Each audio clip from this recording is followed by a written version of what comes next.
big night for Will Wade's McNeese Cowboys as they traveled out to Tuscaloosa, Alabama to challenge the #2 team in all of the land, the Alabama Crimson Tide.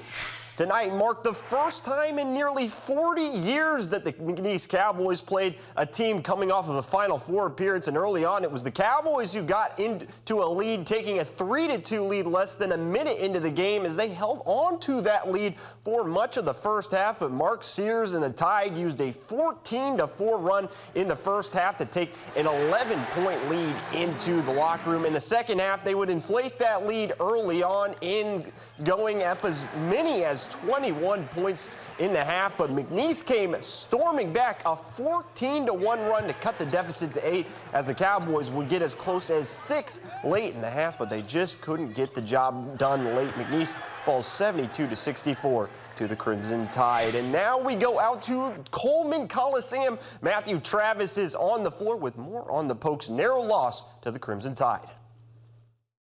Yeah, Justin, McNeese falls 72-64 here in Tuscaloosa. Their second loss of the season, but this one was to a tough Alabama team, an Alabama team that is ranked second in the country, and for good reason. And despite the loss, head coach Will Wade says this is the best McNeese's look this year through 3 games.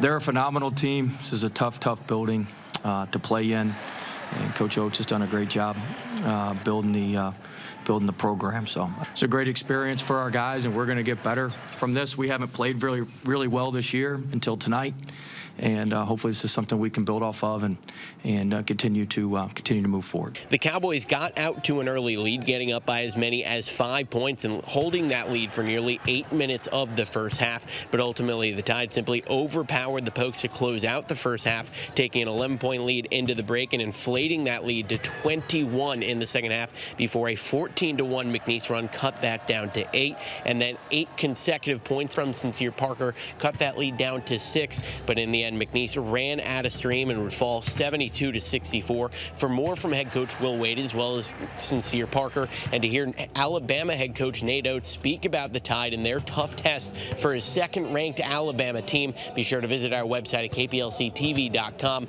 But for now, that'll do it from here in Tuscaloosa, Alabama. Matthew Travis, 7 Sports.